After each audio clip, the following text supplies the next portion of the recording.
Vous êtes embauché à Dubaï ou vous ouvrez une compagnie à Dubaï, la loi vous impose depuis 2013 aux Émirats Arabes Unis d'avoir une assurance santé qui vont couvrir vos dépenses médicales, que ce soit simplement le médical, la pharmacie, la maternité, le décès, etc.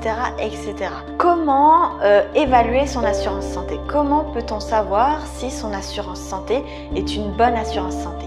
C'est le sujet de notre vidéo aujourd'hui.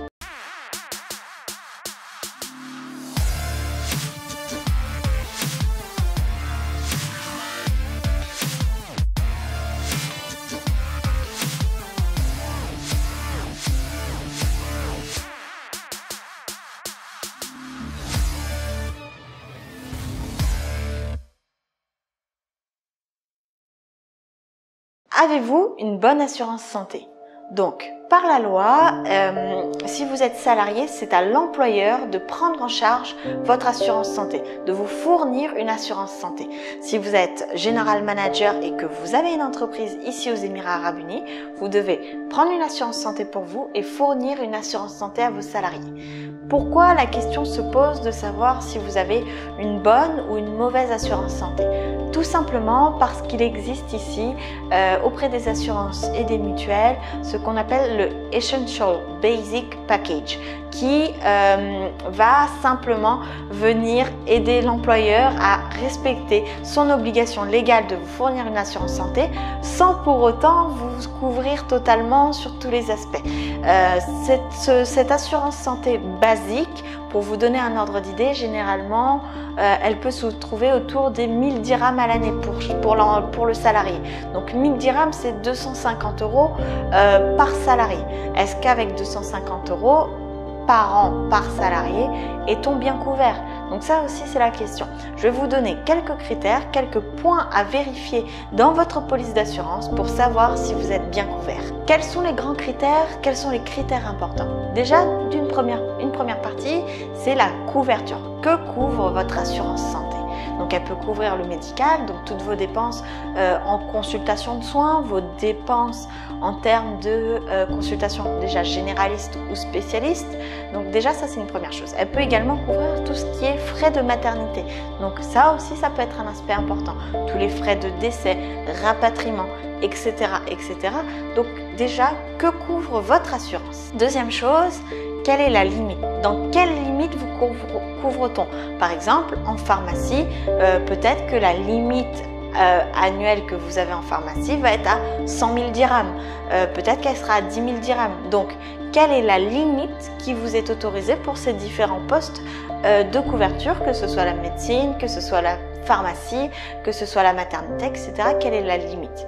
Ensuite, l'autre critère important, c'est de savoir qu'est-ce qui est pris en charge. Parce qu'il y a, comme en France, la possibilité où l'assurance prend en charge une partie et ensuite il y a un reste à charge que vous devez payer. Donc c'est important de le savoir. Certaines assurances vont vous faire un reste à charge de 10%. Donc si vous allez voir un médecin généraliste et que la consultation est à 100 dirhams, vous supporterez 10 dirhams. Si la consultation est à 500 dirhams, vous supporterez 50 dirhams et ainsi de suite. Et donc évidemment, les spécialistes étant plus chers que les médecins, ce reste à charge peut être beaucoup plus important si vous allez voir un spécialiste. Deux autres éléments importants, ça va être le network. C'est-à-dire que chaque assurance, généralement, c'est pas une règle obligatoire, mais généralement les assurances sont un network.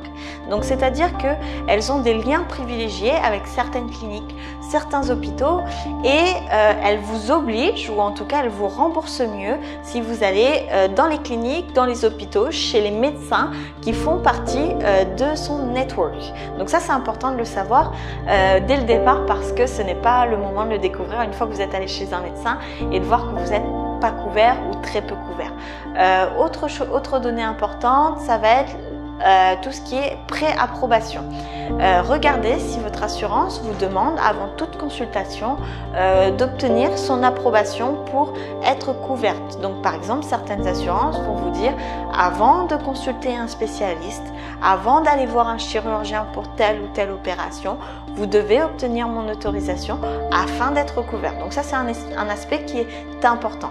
Autre chose qui est important, c'est est-ce que vous êtes couvert pour chacune des maladies? Est-ce que vous avez un nombre d'actes limité? Parfois, certaines assurances vont vous dire, pour telle maladie, pour une maladie donnée, tant que c'est la même, vous avez le droit à 5 consultations, 2 consultations. Donc là, c'est important de savoir quelle est votre limite en termes de consultation.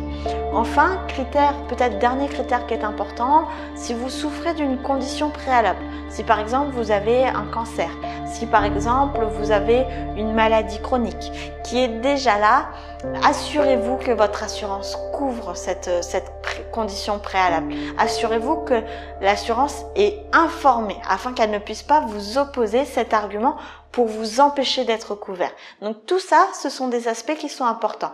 Et une fois que vous avez vu tout ça, donc ça c'est présent dans votre contrat, c'est présent dans votre police d'assurance, une fois que vous avez regardé tous ces aspects-là, vous serez en mesure de dire si votre assurance est une bonne assurance ou une mauvaise assurance. Si l'assurance n'est pas terrible, je vous invite à vous couvrir davantage en prenant une mutuelle, en prenant une autre assurance, etc., etc., en plus de ce qui vous est fourni pour l'employeur.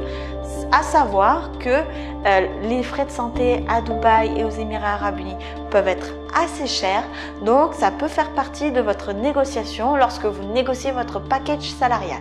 Voilà tout ce que j'avais à vous dire sur les assurances santé. J'espère que cela vous aura aidé. Je vous souhaite le meilleur et je vous dis à très vite dans une prochaine vidéo.